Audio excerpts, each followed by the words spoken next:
Om Swastiastu, nama saya Nyoman Rudiawan SPD. Saya mengajar di SMP Negeri 8 Singaraja, sekaligus mahasiswa PPG dalam jabatan tahap pertama kategori 2 di LPTK Universitas Pendidikan Gadesa. Saya akan mengadakan ujian kinerja di SMP Negeri 8 Singaraja. Om Santi Santi Santi Om. Terima kasih. Selamat pagi anak-anak. Pagi Pak. Selamat pagi anak-anak. Pagi Sperpan Jaya bisa. Hari ini kita akan belajar bahasa Indonesia bersama materi. Jadi sebelum belajar, Pak ingin tahu kehadiran kalian. Ada yang tidak hadir hari ini anak-anak? Tidak. Hadir? Bagus. Sebelum kita mulai belajar, kalian salah satu dari kalian memimpin doa. Mari kita berdoa menurut kepercayaan masing-masing. Berdoa dimulai. Berdoa selesai. Ya, silakan berdoa. Jadi anak-anak, pertemuan kita hari ini kita akan membahas materi selanjutnya. Apa selanjutnya kalian bisa lihat sekarang di depan. Nah, di PowerPoint di depan ada dua infografis. Ada dua infografis di depan. Sekarang Pak ingin tanya, kira-kira apa kesimpulan kalian dari infografis yang ada di depan? Siapa yang bisa katakan? Berdiri, silakan berdiri. Yang apa yang pertama? Tentang pola hidup sehat. Pola hidup sehat. Dan tentang menghindari Pertama, menghindari penyakit. kamu menjadi penyakit depan. Silakan. Yang pertama tentang apa? Tentang kesadaran menjadi hidup yang sehat. Ya, kemudian Terus yang yang kedua untuk menjaga untuk menjaga kehidupan kita agar sehat. Ya, sehat. Kita lihat di infografis pertama. Di sana ada kesadaran menjaga pola hidup Sehat. Yang pertama, istirahat yang cukup. Yang kedua, asupan makanan yang baik. Yang ketiga, apa yang ketiga? Minum air putih. Kemudian yang selanjutnya, rajin berdoa. Kemudian hal yang perlu dihindari, tidak boleh merokok, tidak boleh minum minuman keras, sama minuman keras seperti alkohol. Kemudian tidak boleh makan apa? Ya, makannya sehat. Jadi ini sebenarnya adalah contoh kita bagaimana kesadaran menjaga pola hidup sehat dan hal apa yang perlu dihindari dalam menjaga pola hidup sehat. Terkait dengan menjaga pola hidup sehat dan bagaimana kita menghindari makanan-makanan yang tidak sehat. Jadi di dalamnya itu ternyata ada kita akan belajar tentang menelaah struktur dan menganalisis kaidah pembahasan ekspresi. Ada yang tahu apa itu teks persuasi? Ya, berdiri dulu. Teks persuasi adalah teks yang tujuannya untuk mengajak pembaca agar Tujuannya akan membangun. Kemudian siapa yang tahu apa teks persuasi? Ya, teks persuasi dia. teks persuasi itu teks yang membujuk pembaca untuk melakukan kegiatan yang ada di teks tersebut. Membujuk pembaca.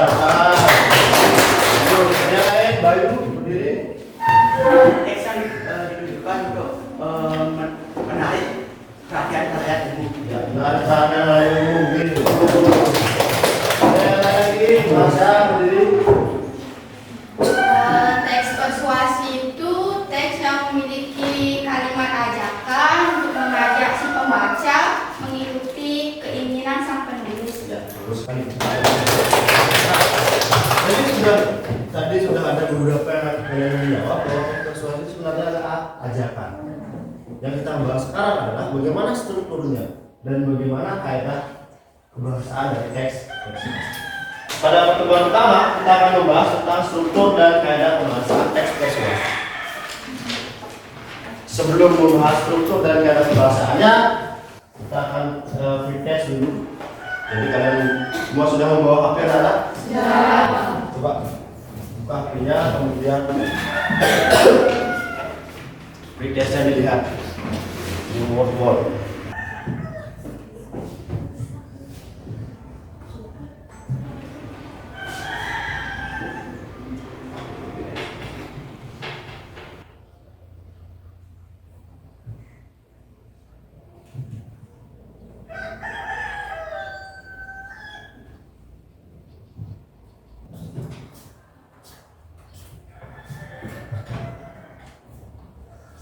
Sudah?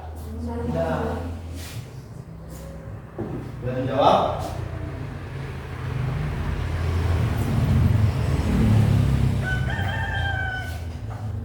Baik, karena precast sudah dijawab, kita lanjut anak-anak. Jadi hasil precastnya nanti Pak umumkan di terakhirnya, kami proses. Oke. Sebelum kita lanjut, Pak akan memberikan tujuan pembelajaran kita hari ini. Karena tujuan kita pembelajaran kita hari ini adalah yang pertama, kita membaca sebuah artikel dengan menggunakan saintifik. Kalian mampu menelaah struktur teks persuasif yang berupa saran, ajakan, pertimbangan tentang permasalahan aktual, kondisi sosial yang akan dibaca minggu depan. Disiplin, kritik, bisnis, dan bertanggung jawab. Kemudian tujuan yang kedua adalah tentu saja kalian mampu menganalisis kaidah kebahasaan teks persuasif yang berupa saran, ajakan, pertimbangan tentang permasalahan aktual, kondisi sosial yang berbeda dan dibaca dan seterusnya. Jadi itulah tujuan pembelajaran kita hari ini. Jadi sudah pertanyaan apa itu persuasi? Kira-kira persuasi dengan iklan itu apa persamaan dan perbedaan? Persuasi dengan iklan. Berdiri. Kalau iklan untuk mengiklankan barang atau barang pada barang yang diiklankan. Kalau persuasi itu info yang bisa untuk mengajak kita. Tapi persamaan iklan sama persuasi itu sama-sama untuk mengajak pembacanya untuk, kalau iklan untuk membelinya, kalau persuasi untuk melakukannya.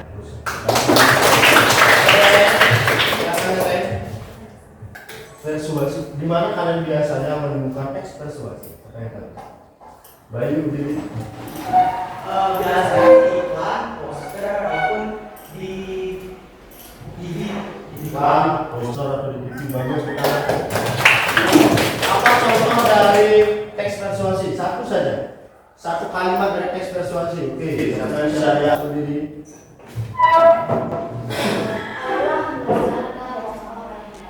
Ayolah, mulai sekarang kita buang sampah pada tempatnya bagus. Ada contoh yang lain?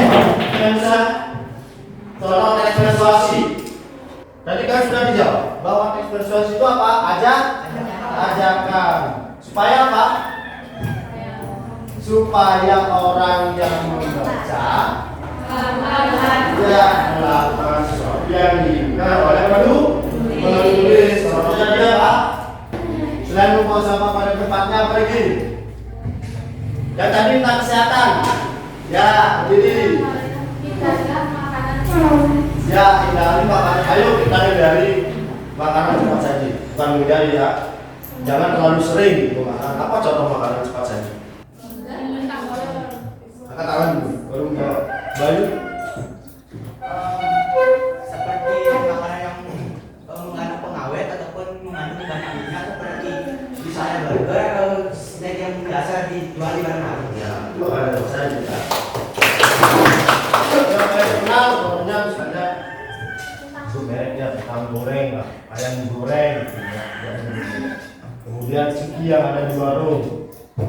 Jadi kita setidaknya kita menghindari makanan untuk menjaga kesehatan. Selain kesehatan dan kebersihan, teks persuasi di mana biasanya kalian temui?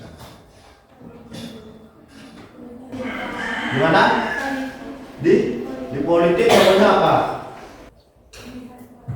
Pemilihan kepala desa, contoh kalimatnya apa persuasi? Nah, kalian melihat poster tentang pemilihan. Apa contohnya? Masya. Contoh kalimatnya apa? Ayo pilih saya. Ya, ayo pilih saya. Itu namanya teks persuasi. Nah, ternyata teks persuasi itu berada di berbagai bidang. ada di kesehatan, ada di olahraga, ada di politik, olahraga masuk olahraga, ada di ekonomi, jadi olahraga ekonomi, kemudian ada di pendidikan, ada di eksploitasi, maksudnya itu iklan, penjualan, pakai 1A. Sudah paham tentang eksploitasinya? Sudah. Kita lanjut. Begini. Nah, kalian nanti apa aja menonton seluruh video. Setelah kita kalian diskusikan dengan teman sahabat kemudian. Videonya tentang apa? Kemudian kira-kira persuasifnya di mana? Bagaimana cara kalian mempersuasif dari video tersebut? Paham? Paham.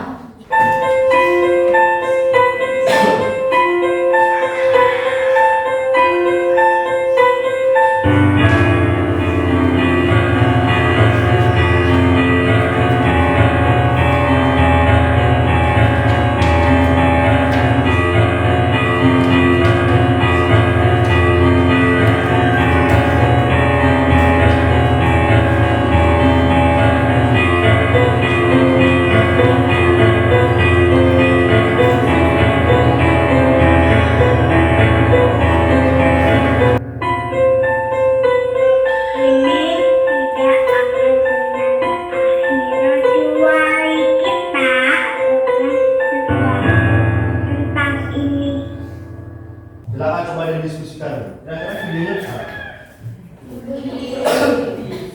Tentang apa? Dari depan ya. Dan Pak mulai dari depan.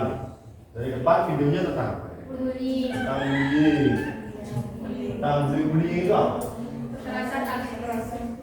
Asli bullying. Bullying itu apa? Bullying adalah kekerasan agresif yang dilakukan oleh seseorang tertentu. Bullying ada kekerasan agresif yang dilakukan oleh seseorang. Bullying itu apa? Apa bullying? Bullying. Menurut saya, bullying itu suatu tindakan kekerasan, bisa saja kekerasan fisik dan juga bisa kekerasan mental. Fisik juga. Bullying ini tindakan yang buruk. Jangan lanjutkan. Yang lain, ada pendapat yang lain tentang bullying itu apa? Bullying itu benar tadi ya yang dikatakan oleh kalian. Itu kekerasan fisik maupun verbal maupun non verbal. Contoh verbal bisa. Kalau bullying contoh kekerasan secara verbal itu apa? Dengan kata-kata yang kasar, kemudian mengejek dan lain sebagainya, itu namanya bullying. Kemudian secara fisik, kalau membuli secara fisik kita apa? Memukul, menjambak, kekerasan, ya. Pernah kalian dibully di sekolah ini? Jadi kira-kira kesimpulan apa yang kalian dapatkan dari video ini? Siapa yang bisa? Kesimpulan apa yang kalian dapatkan dari setelah menonton video bullying kan? Ya, berdiri. Ketika bullying, Anda bisa mengancam kematian dan yang terkabul itu bisa bunuh diri. Terus Tangan dulu. Kan bullying, ayo kita bullying. Ada yang lain kesimpulannya? Ya, berdiri. Masa berdiri. Kesimpulannya, kita janganlah membuli orang lain, gitu. Karena kan kasihan nanti dia mungkin sakit hati, terus nanti dia bunuh diri, terus dia meninggal. Ya, tahan. Ada yang lain? Ya, baik berdiri. Menurut argumen saya, bullying itu dapat menciptakan orang yang kita bully itu mengenai kerusakan mental dan tidak dapat bersosial. Tahan dulu. Video tadi menggambarkan tentang sebenarnya kekerasan secara verbal maupun non verbal itu selalu ada di antara apalagi di sekolah ya. Itu yang harus dihindari. Jadi apa kaitannya dengan persuasi juga? Apa kaitannya? kita membuat kalimat ajakan tentang menghentikan bullying. Nanti kaitannya itu adalah mari kita membuat kalimat ajakan. Kita mengajak teman-teman kalian untuk menghentikan bullying, terutama bullying itu banyak di sekolah. Kita ke materi selanjutnya tentang struktur teks persuasi. Anak-anak, teks persuasi itu memiliki struktur. Di dalam teks persuasi ada struktur. Yang pertama adalah pengenalan isu. Kemudian yang kedua, Rangkaian argumen. yang ketiga, yang keempat, Penegasan kembali. siapa yang mau bisa menjelaskan apa itu pengenalan isu? Pengenalan isu itu apa? Dalam struktur teks persuasi, pengenalan isu itu apa? Yang pertama, ya berdiri. Pengenalan isu adalah penyampaian topik yang akan dibicarakan. Ya, penyampaian topik akan dibicarakan. Tangan untuk pengenalan argumen apa? Pengenalan argumen. Apa itu pengenalan argumen? Ya, siapa yang mau menjawab? Ya, Mas ya. Pengenalan argumen itu penyampaian pendapat yang berdasarkan kebenaran. Berdasarkan kebenaran. Jadi apa itu pengenalan argumen? Penyampaian argumen atau opini atau pendapat berdasarkan fakta. Yang kedua, yang ketiga, pernyataan ajakan. Apa itu pernyataan ajakan?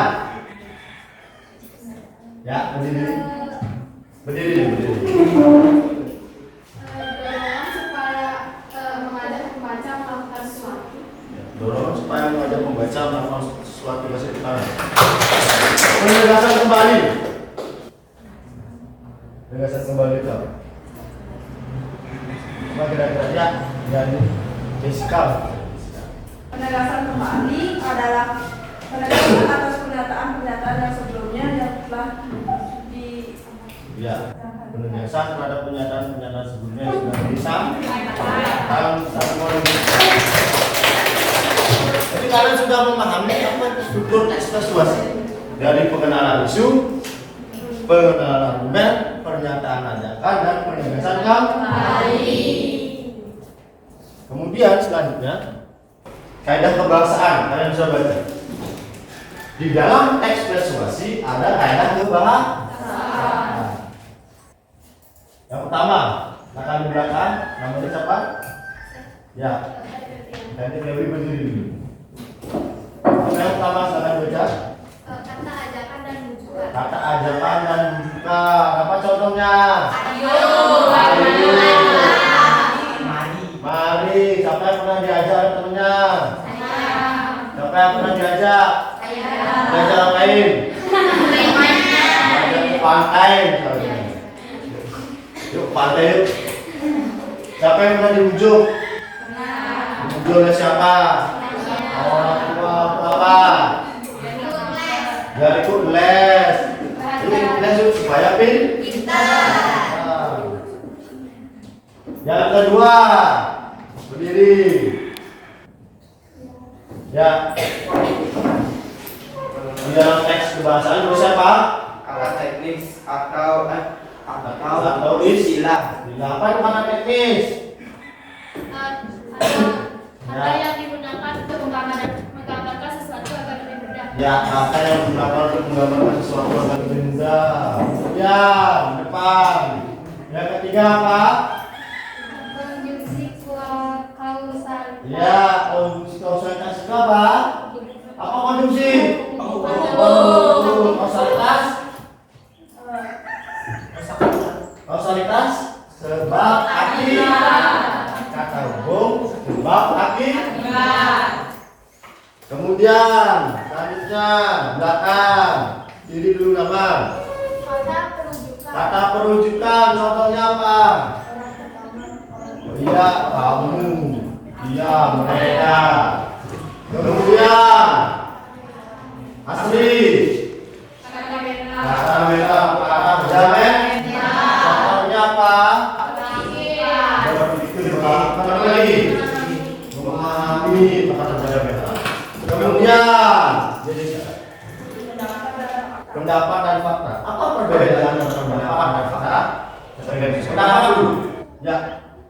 sendiri? Pendapat itu isi pikiran berbagai orang yang diutarakan itu berbeda-beda. Pendapat itu sisi pikiran dari berbagai orang, pikiran seseorang. Pendapat itu apa? Pendapat itu sama dengan opini. Sama dengan dalam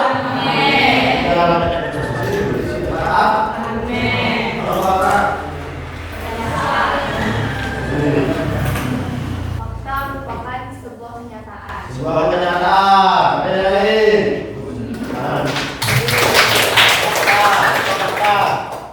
Sesuatu ya. Sesuatu Hari Rabu, sesuatu yang benar dan ya jadi. Apa sesuatu yang sudah terjadi? Kalau yang benar apa? Jadi namanya. Kalau yang belum terjadi namanya. Contohnya misalnya keadaan cuaca nanti sore akan terjadi hujan. Kalau yang belum terjadi namanya. Kalau yang belum terjadi namanya opini. Contohnya misalnya perakiraan cuaca nanti sore akan terjadi hujan. Itu apa? Fakta apa opini? Namanya perakiraan. Ya. Baik, kita sudah belajar tentang struktur teks kebahasaan dan kaidah kebahasaan dari teks tersebut. Selanjutnya, yang kita belajar itu kalian akan membentuk menjadi beberapa kelompok. Pak bagi menjadi kelompok ini 1, 2, 4, 5 kelompok saja. 1, 2, 3, 4 baik. Silakan kalian membentuk menjadi 5 kelompok. Satu kelompok 4 orang, bisa.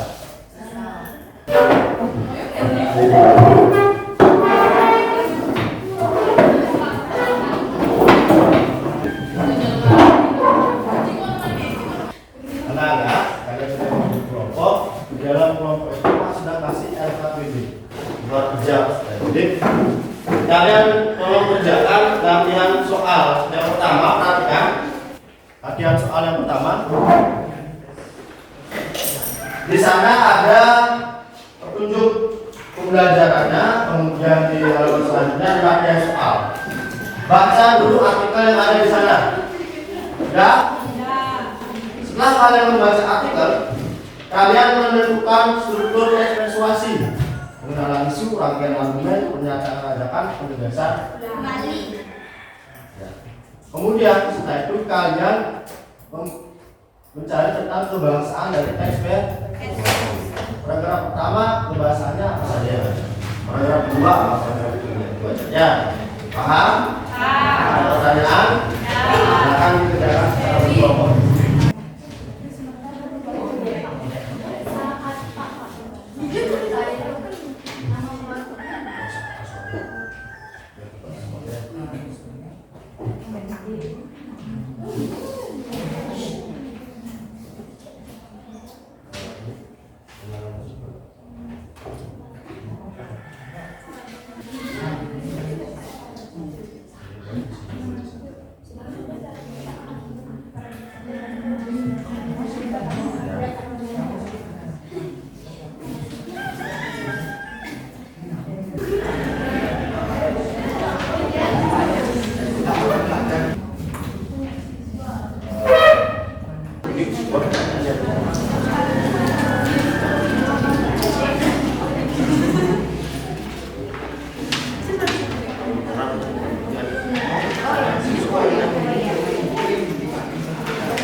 Waktunya lagi 5 menit, saudara. Waktunya lagi 5 menit. Setelah itu kita kelompok presentasi di depannya.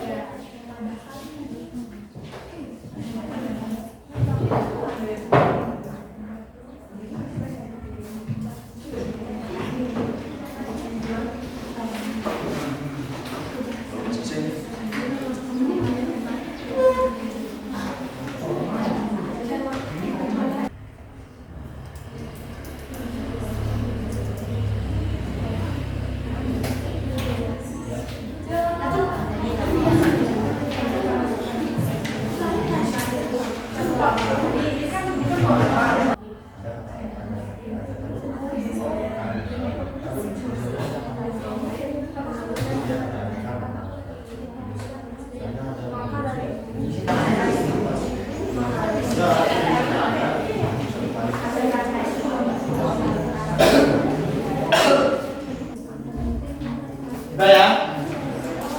Bisa anak? Kita mulai presentasinya. A, B, C, D, E. Mulai dari kelompok A dulu ke depan presentasi. Kelompok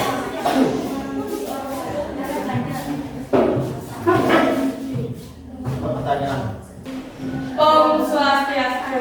Om Swastiastu. Perkenalkan, kami dari kelompok A. Di sini kami akan membahas tentang teks persuasif. Perkenalkan terlebih dahulu, nama saya Bambang Noviani. Saya Mama Dia Chandra Dewi. Saya Putra Gaya Rosela. Saya Kadek Kadek.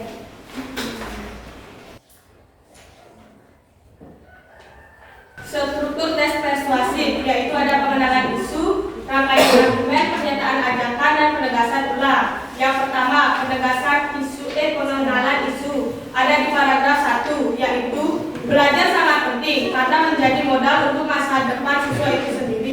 Namun sangat disayangkan jika saat ini banyak siswa yang lebih memilih bermain game dibandingkan belajar. Rangkaian argumen terdapat pada paragraf 1, yaitu padahal belajar menjadi tugas utama seorang siswa dan sudah seharusnya diutamakan dibanding bermain game. Berdasarkan penelitian yang dilakukan rumah sakit CS Moore Children University of Michigan di Amerika Serikat, sekitar 86% anak berusia 13 hingga 18 tahun lebih banyak menghabiskan waktu untuk bermain video game. Pernyataan ajakan ada di paragraf 2. Oleh karena itu, sangat penting untuk diingatkan kembali jika tugas utama seorang murid ialah belajar. Tidak salah jika sesekali murid atau siswa bermain game sekedar untuk menghilangkan rasa bosan. Namun, akan menjadi suatu hal yang salah jika terus bermain tanpa kenal waktu, bahkan hingga melupakan kewajiban utamanya, yakni belajar. Penegasan ulang ada di paragraf 3. Sekali lagi ditekankan jika kewajiban utama seorang pelajar ialah belajar, maka dari itu utamakanlah belajar dibanding bermain game.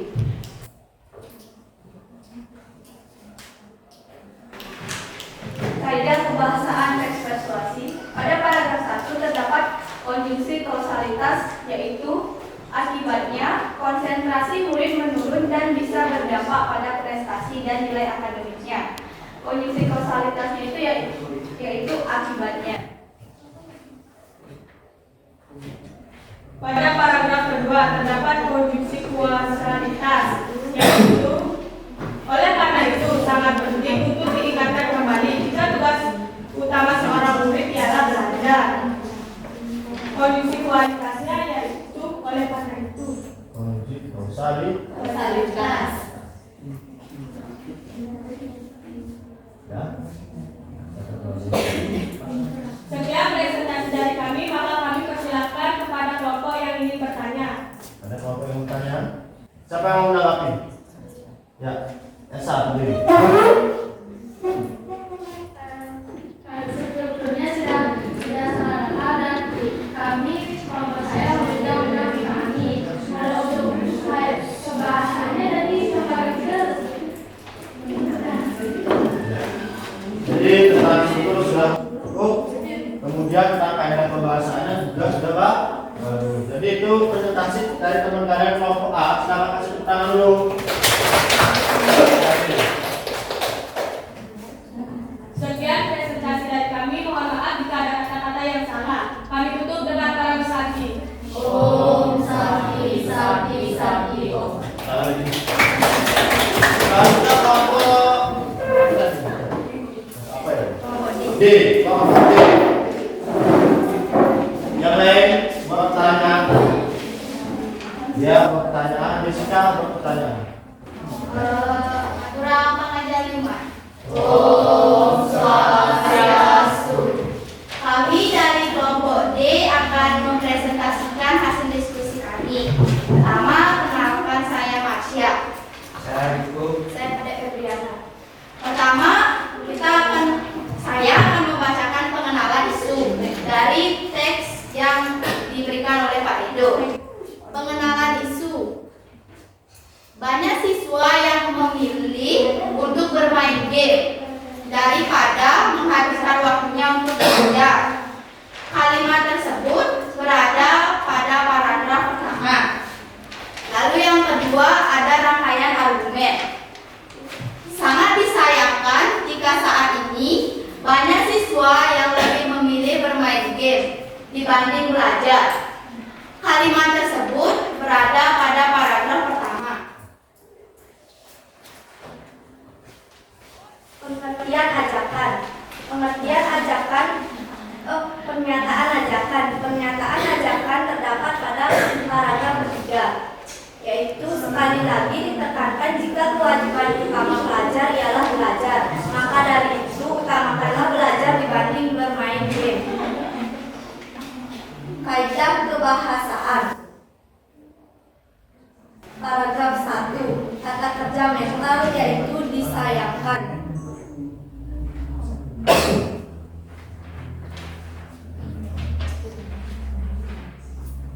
Paragraf 2. Kata kerja mental yaitu bosan. Paragraf 3. Kalimat ajakan. Ayo utamakan belajar karena kewajiban seorang pelajar adalah belajar. Kata kerja imperatif yaitu utamakanlah belajar dibanding bermain game. Jika ingin bermain, aturlah waktu sebaik mungkin dan batasi permainan game. Sekian presentasi kami. Jika ada pertanyaan silakan diutarakan. Ya, kelompok yang mau bertanya silakan. Berdiri dulu. Ya, Bayu silakan. Bisakah kamu membuat rangkaian argumen menurut opinimu sendiri? Rangkaian argumen apakah itu maksudnya begini? Apakah rangkaian argumen yang tadi kamu buat itu ada opini sendiri atau sesuai dengan teks artikelnya? Ya. Rangkaian argumen yang kami tulis berdasarkan teks artikel yang ada. Ada pertanyaan lagi? Ada yang lain? Bagaimana yang lain? Sudah paham? Sudah. Baik, dilanjut. Kurang Paramasan. Om Santi Santi Santi Om. Lagi satu kelompok.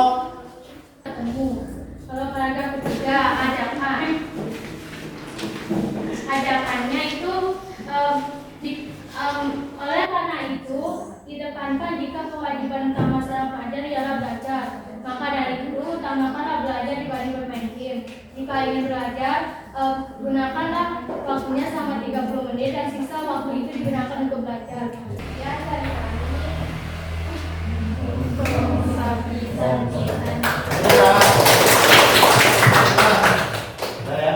Mana ada? Kita simpulkan sekarang.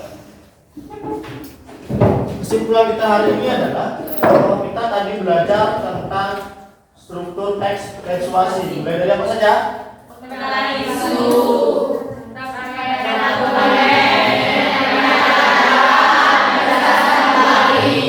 Kemudian setelah struktur apa lagi? Apa saja?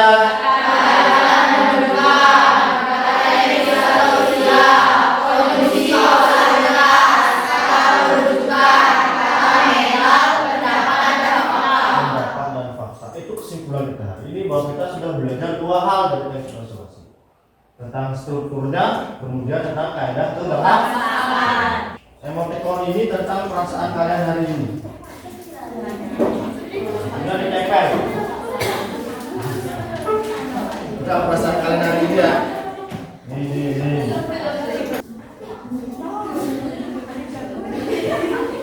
Sudah ya? Ini kelompok A sudah, kelompok dalam keseluruhan emoticonnya apa? Senang. Kenapa? Karena menyenangkan. Apa sih yang menyenangkan? Karena pembelajaran hari ini menyenangkan, baik karena semuanya senang. Siapa yang belajar? Hari ini kenapa? Senang sekali. Nah, Asya? Penuh cinta. Penuh cinta. Baik, terima kasih ya. Jadi untuk hari ini tepuk tangan untuk kita semua. Sebelum itu kita akan memulai post test yang terakhir. Silakan kalian masuk ke word goal yang tadi. Hari ini post test, mudah-mudahan.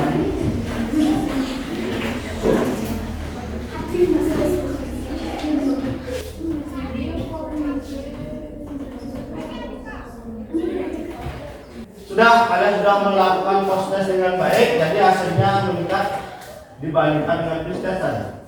Anak-anak, sebelum Pak mengakhiri pelajaran, jadi kesimpulan kita hari ini adalah kita sudah belajar tadi tentang struktur expert, persuasi, kemudian belajar tentang kaidah kebahasaan.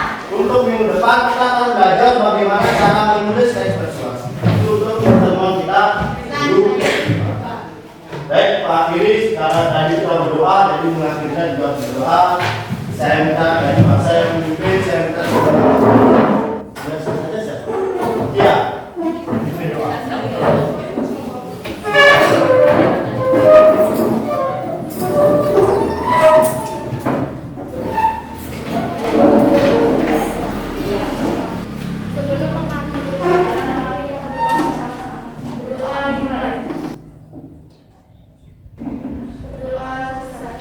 Baik,